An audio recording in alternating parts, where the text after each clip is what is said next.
À l'issue d'une audience en appel ce vendredi à la prison de Makala où est détenu le journaliste Stanis Boujakera, le tribunal de grande instance de Kinshasa-Gombe a pris en délibéré la requête de sa remise en liberté provisoire.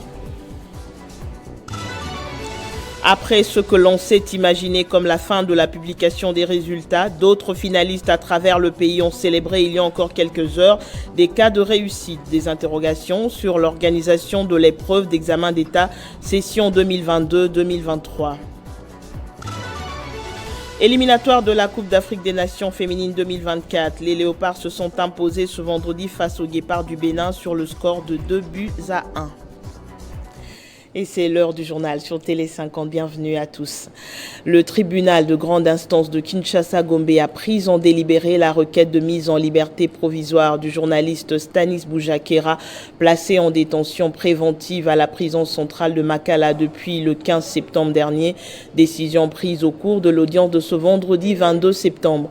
Le tribunal devra donc se prononcer sur ce dossier le 25 septembre prochain. Des interrogations entourent l'organisation de l'épreuve d'examen d'État session 2022-2023. Après ce que l'on s'est imaginé comme la fin de la publication des résultats, d'autres finalistes à travers le pays ont encore célébré il y a quelques heures des cas de réussite. Parmi eux, des concurrents ayant échoué lors de la première proclamation. Nous avons joint différentes parties concernées pour voir clair sur ce dossier. De la poudre sur la tête en plein milieu de septembre, c'était surtout pour la traditionnelle opération de libération effectuée souvent par les anciens élèves dans leurs différents établissements pour ce qui est de Kinshasa. Seulement, cette année aura été exceptionnelle presque en tout point de vue. Non seulement la publication des résultats a connu un sérieux retard, mais en plus, quelques candidats auraient introduit des recours ayant abouti, d'après les bruits de rue. C'est un officiel, qui plus est, parlementaire, qui l'affirme sur ses réseaux sociaux, prenant l'exemple de la province du Nord Kivu. D'après les chiffres de Jean-Paul Lumbulumbu, député provincial, le taux de réussite est passé de 33% à 87% après un recours introduit par les élèves, pas convaincus du tout par la première correction de leurs examens. Un plaidoyer qu'il s'attribue tout en remerciant le président de la République et le gouvernement au passage. Mais sur les réseaux sociaux, le ministre de tutelle évoque la publication des résultats du cycle court et ceux des écoles hors frontières. Un vocabulaire difficile à cerner dès la première lecture, d'où l'intervention de son communicateur attitré, Joël Kadendanga, que nous avons joint au téléphone. L'examen d'État est sacré, qu'il n'y a pas de recours, c'est quitte ou double. Le ministre a instruit que l'on publie directement le palmarès. Vous savez que le palmarès sort 2, 3, 4, 5 mois après que les compagnies de téléphonie cellulaire aient publié les résultats pour leur permettre réellement d'opérer conformément au contrat signé avec le ministère de l'enseignement primaire, secondaire et technique. Mais cette fois-ci, le ministre a tenu que l'on puisse publier les résultats à partir du palmarès. Les élèves qui avaient échoué ou qui avaient réussi, c'est resté tel quel. Donc il n'y a pas eu traitement d'un quelconque recours. Les dernières célébrations dans les rues ne sont donc pas un effet de théâtre. Les finalistes ont bien raison de crier leur réussite après s'être trompés de manière de vérifier leurs résultats. Seulement, à en croire cette version, il n'y a jamais eu de recours, juste une mauvaise manipulation de la technologie. Ce qu'il faudrait prendre définitivement en compte à ce niveau, ce sont les résultats affichés dans le palmarès, une pratique qui avait pourtant perdu son aura avec la montée des télécoms ces dernières années.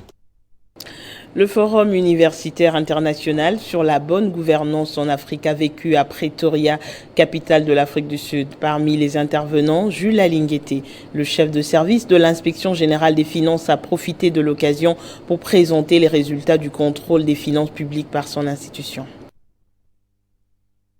Organisé en Afrique du Sud, le Forum sur la bonne gouvernance avait pour invité principal Jules Alinguete. Devant le corps professoral des universités de Sorbonne, de Louvain et de Pretoria, l'inspecteur général chef de service de l'IGF a présenté les résultats de la lutte contre la corruption engagée en RDC depuis 2019. Raison pour laquelle le gendarme financier a fait un plaidoyer devant cette crème scientifique des pays développés et émergents en faveur d'un nouveau narratif concernant la cotation de la République démocratique du Congo dans l'indice de la corruption. Ce forum a également permis à Jules Alingueté de présenter à ses interlocuteurs l'état de l'exercice du contrôle avant l'arrivée du président de la République en RDC. Il a relevé le fait d'une volonté ferme du chef de l'État comme étant le plus grand moyen qui a permis l'atteinte des résultats présentés au cours de ce forum de Pretoria. 19, quand le chef de l'État a fait ses tableaux sombres de la corruption, il a fait appel à l'inspection générale des finances pour accompagner sa détermination de lutte contre la corruption dans le pays, afin de donner petit à petit la chance au développement. Bien avant de se rendre au forum, l'inspecteur général, chef de service de l'IGF, qui conduisait une délégation constituée des inspecteurs généraux, a rencontré l'ambassadeur de la République démocratique du Congo en Afrique du Sud. L'actualité, c'est aussi la projection ce vendredi 22 septembre dans la Majesté Congo du documentaire sur l'enquête des nouveaux millionnaires congolais dans le secteur minier en RDC. Une initiative commune de l'Association des sous-traitants en RDC et du Club national des sous-traitants, dont la simple volonté consiste à fluidifier l'accès au marché de sous-traitance, principalement aux entreprises congolaises ou dirigées par un Congolais de la diaspora. Faire éclore le développement communautaire et donner l'accès aux grands décideurs du secteur. Ce travail acharné mené par les journalistes Jean-Marie Kassamba et Alexandra Nietam, respectivement directeur général de Télé 50 et de Star TV, a été présenté devant un grand public constitué d'élites et autorités des différents secteurs, notamment le vice-ministre des Mines Gotthard Motemona et le directeur général de l'ARSP Miguel Kacham. Les nouvelles de la CENI, dernier jour du recrutement des formateurs électoraux territoriaux. À l'occasion, le rapporteur adjoint de la CENI, Paul Mohindo, a fait la ronde dans les différentes antennes à travers la ville de Kinshasa. C'était pour s'imprégner de la réalité sur le terrain à quelques minutes de la fin de cette opération qui entre dans le cadre des préparatifs des scrutins directs de 2022-2023. Lancé depuis le 12 septembre 2023, c'est aujourd'hui que se clôture l'opération de recrutement du personnel opérationnel temporaire. La Commission électorale nationale indépendante, qui tient fermement à organiser de meilleures élections dans les délais constitutionnels, a dépêché son rapporteur adjoint ce vendredi 22 septembre 2023, dont les différentes antennes où s'effectuent les tests de recrutement des candidats devront travailler au prochain scrutin. Ce test, qui s'effectue sur toute l'étendue de la République démocratique du Congo, devra donner à la fin un personnel de qualité. L'objectif est d'aboutir aux meilleures élections, en on croire Paul Mohindo. Tout cela passe par un bon recrutement.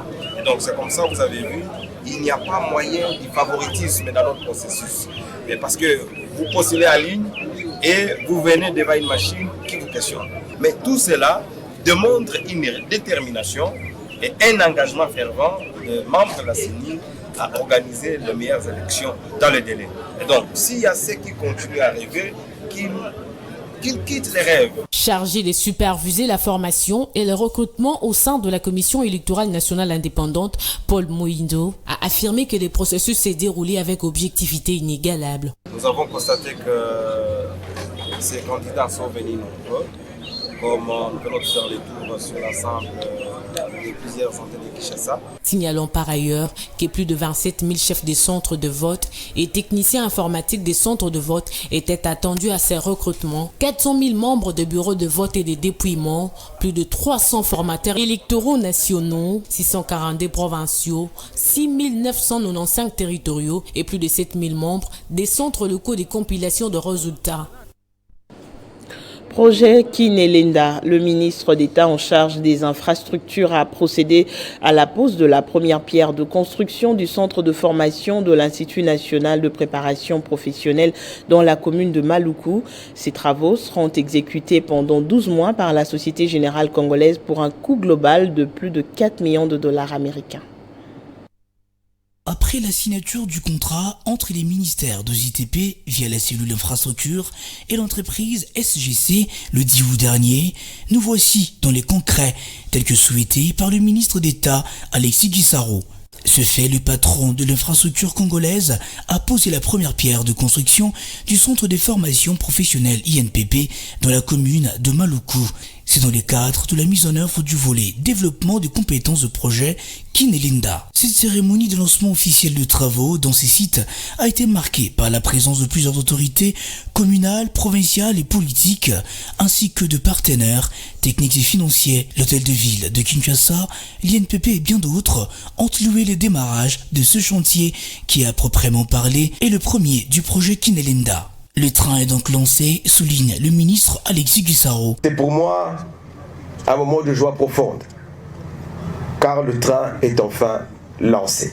Le projet est donc effectif sur le terrain, et c'est le plus important car les bénéficiaires directs et toutes nos populations n'attendent que cela.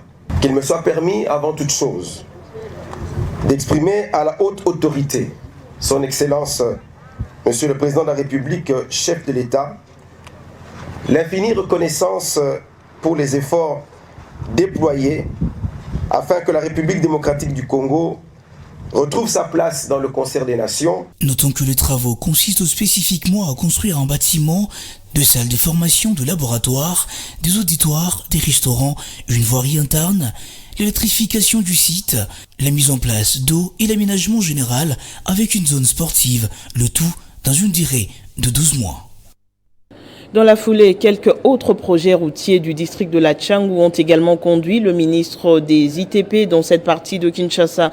Alexis Guissaro s'est imprégné notamment de l'état d'avancement des travaux de modernisation de l'avenue BAT au quartier Mpassa 3 dans la commune de Lansele et en passant par le boulevard Kinkole, à ce jour totalement achevé.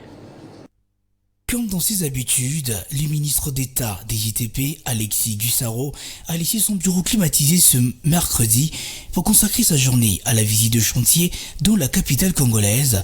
Parti choisi, le district de la Tchangou. Le warrior Alexis Guissaro a fait la ronde de cette partie est de la ville-province de Kinshasa.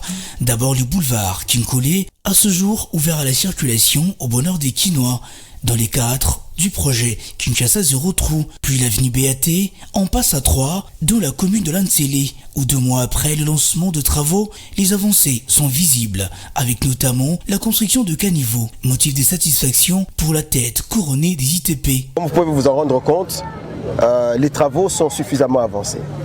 Aujourd'hui, l'entreprise est encore au stade de la construction des caniveaux, donc qui sont encore au niveau des assainissements.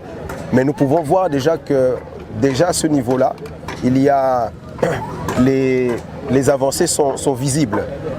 Vous pouvez aussi regarder sur la gauche la construction des buses. Ils ont fabriqué des buses et cette partie a pris à peu près 1 mois.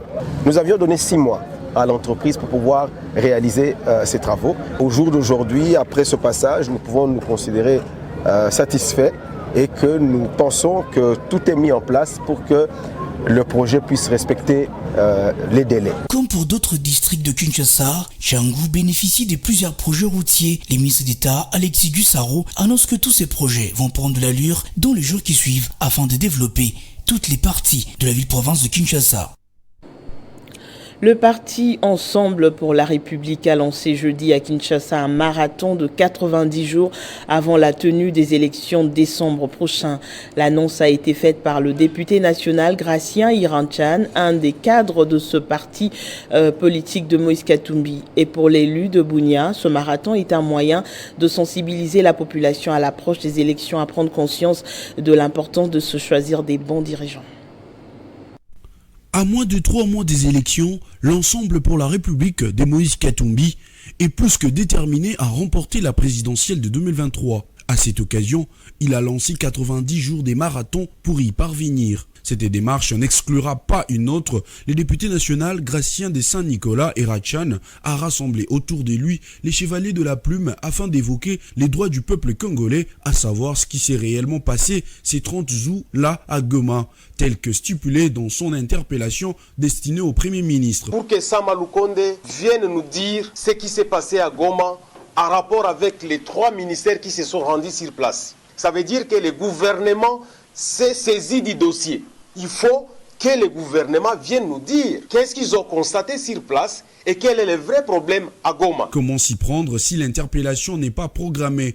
L'élu des Bunia invite sa population à se prendre en charge face à ceux qui refusent d'écouter leurs représentants. Ce qu'il y a à faire, c'est de pouvoir informer la population, d'en tirer toutes conséquences, que vous avez des dirigeants qui ne préfèrent pas écouter vos élus et qu'il faut prendre des positions en conséquence. Parce que le pouvoir vous appartient, vous, population. Concernant l'attente de la décision du chef de l'État à l'issue réservée à la table ronde sur l'état des sièges, Erachan renseigne que cette décision revient plutôt au Parlement. On a appris qu'il y a eu la table ronde. Une table ronde auquel moi j'ai refusé de participer. Pourquoi? Parce que c'est un format qui n'était pas constitutionnel. Alors ce qui se passe ici est que les députés, pour des raisons obscures, ne veulent pas lever l'état des sièges. Il y a 3 jours, soit le 19 septembre dernier, que Gratien de Saint-Nicolas a déposé à l'Assemblée nationale une lettre de rappel des transmissions de l'interpellation du Premier ministre suite au carnage des Goma. En province, le vice-gouverneur de la province de Haut-Uélé, Christian Pitang, a posé la première pierre pour la construction de l'hôpital général de référence de Ouatsa mercredi dernier, en présence du président de l'Assemblée provinciale et d'une forte délégation provinciale en séjour à Ouatsa. Dans son mot des circonstances, le numéro 2 de la province du Haut-Uélé, Christian Pitanga Mangandro, exprime sa joie pour ces projets qui viennent répondre aux besoins cruciaux de la santé dans les territoires de Ouatsa qui recouraient aux voisins car ne disposant pas de structures sanitaires dignes. Il inscrit ces projets dans le cadre de la vision du chef de l'État, Félix-Antoine Tshisekedi. Des services aussi variés comme les urgences, les soins intensifs, la pédiatrie, la gynécologie, la maternité, les blocs opératoires, l'imagerie médicale et d'autres spécialités aussi intéressantes qui n'existent pas dans notre région. C'est ici le lieu pour nous de saluer ces partenariats mutuellement avantageux entre la République démocratique du Congo et l'entreprise Kibal Gold Mine. Le maître d'ouvrage de ces méga-projets, Raoul Sadikanega, précise qu'il consiste à la construction des bâtiments qui comportera tous les services nécessaires dont a besoin le milieu. Occasion pour lui de solliciter le soutien tous azimuts des populations. Nous demandons à la population de soutenir ces genres de projets de développement communautaire. Nous demandons à la population de soutenir le président de la République ainsi que l'entreprise Kibali Gold Mine qui donne le 0,3% en tant que fonds pour être injecté dans ces genres de projets. 2 entreprises ont gagné ces marchés de construction de cette première phase. Il s'agit notamment des Inter Oriental Builder, IOB en sigle, et Sico SRL, exécutés sur 3 ans, dont la première phase se termine dans 4 mois maximum. Et c'est à la satisfaction d'Augustin Amouta, chef du secteur de Mangbutu, où le projet est exécuté. Le parti politique, la Nouvelle Alliance pour la République, semble prendre un bel élan à l'approche des élections. Après la formation sur les stratégies électorales, les candidats du parti ont été présentés ce vendredi même lors du conclave organisé par le regroupement politique AABG. Le conclave a permis donc à l'organisation de désigner son candidat président de la République. Comme les autres regroupements, membres de l'Union sacrée, l'AABG a convoqué ce vendredi ses partis politiques pour désigner son candidat président de la République. Au nombre de ces partis, l'ANAR de Gérard Toumba, les conclaves organisés à Chaubeuse, a permis au regroupement et incontestablement de désigner son candidat président de la République, Félix Tshisekedi. Nous avons organisé aujourd'hui sur cette matinée un conclave au terme duquel nous avons prononcé une motion pour dire que l'actuel président de la République était désigné par nous, regroupement AABG, Action audible pour la bonne gouvernance, comme notre candidat aux prochaines élections présidentielles de 2023. Donc cette activité s'est bien déroulée. Vous voyez vous-même, la salle est pleine et à l'extérieur aussi, il y a plein de militants. Ça s'est passé dans une très bonne ambiance et à l'unanimité, nous avons donc déclaré Pachi Beto comme le candidat du regroupement AABG. Valablement représenté lors de ces conclaves, le parti politique NAR a présenté tous les candidats alignés au niveau national et provincial. Et j'encourage tous les militants de AABG de vouloir voter massivement pour notre candidat et de faire confiance à Madame Nadine dans la commune de Lemba. Les conclaves avaient en effet pour but de procéder à l'évaluation du processus électoral et l'adoption de la nouvelle motion. Parlons de ce premier salon de l'histoire et de la culture en RDC. Ce moment de découverte, d'échange, mais aussi d'apprentissage a réuni diverses personnalités, à savoir les autorités du secteur culturel, des historiens, artistes contemporains, musiciens, architectes, stylistes et politiques. Il était question de mettre en lumière la culture congolaise dans ses différentes formes.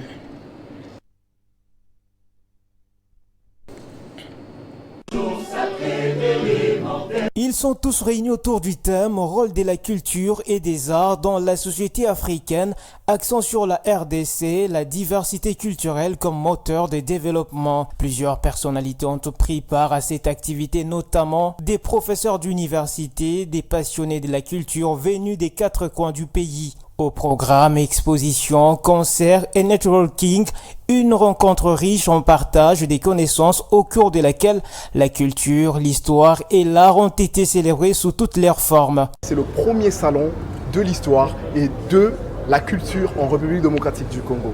Alors l'idée, ce n'est pas seulement de se limiter ici, en République démocratique du Congo.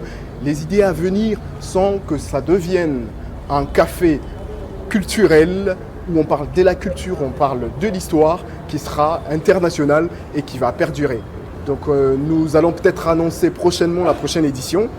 Pour l'instant, on se contente de ce qu'on a aujourd'hui et on voit comment nous allons pouvoir évoluer avec cet aspect des choses. Ce programme Salon de l'Histoire et de la Culture en République démocratique du Congo est présenté par la structure Congo Influence sous l'initiative de Pedro Mukena, directeur général de cette dernière. Au cours de l'activité, les panélistes se sont apaisantis également sur la question de la politique culturelle en vue de réglementer le secteur car la culture est tout ce qui représente un peuple. Commémoration à Kinshasa du 32e anniversaire du décès de l'artiste Jean Bosco Mwinda Wabayeke. Une messe d'action de grâce a été dite ce vendredi à la paroisse Fatima de la Gombe. Outre l'hommage rendu, la famille du chanteur a plaidé pour une reconnaissance nationale à travers des dates commémoratives. Et en sport éliminatoire de la Coupe d'Afrique des Nations féminines 2024, les Léopards se sont imposés ce vendredi face aux Guépards du Bénin sur le score de 2-1. Les Fauves congolais ont pris un large avantage pour la qualification au prochain tour et devront valider leur ticket à Cotonou lors de la manche retour. On en vient au rappel des principaux titres. À l'issue d'une audience en appel ce vendredi à la prison de Makala où est détenu le journaliste Stani Boujakera, le tribunal de grande instance de Kinshasa-Gombe a pris en délibéré la requête de sa remise en liberté provisoire. Après ce que l'on s'est imaginé comme la fin des publications des résultats, d'autres finalistes à travers le pays ont célébré il y a encore quelques heures des cas de réussite, des interrogations sur l'organisation de l'épreuve d'examen d'État session 2022-2023. Éliminatoire de la Coupe d'Afrique des Nations féminines 2024, les Léopards se sont imposés ce vendredi face aux Guépards du Bénin sur le score de 2-1. Merci de votre attention. L'actualité revient sur votre chaîne. À très bientôt.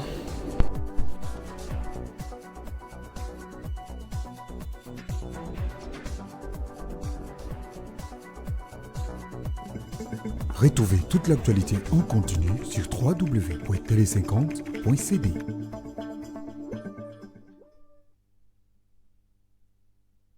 Nous, transporteurs routiers réunis au sein de la COPEMECO, FEC et FENAPEC, assistons depuis le 18 septembre 2023 à l'immobilisation forcée de nos camions de la part des chauffeurs poids lourds suite à la mise en exécution du courrier référencé 01 Intersen faux RDC-faux RC du mois de septembre 2023 de l'ère intersyndicale datée du 5 septembre 2023 adressée à Madame la ministre de l'Emploi, du Travail et Prévoyance sociale.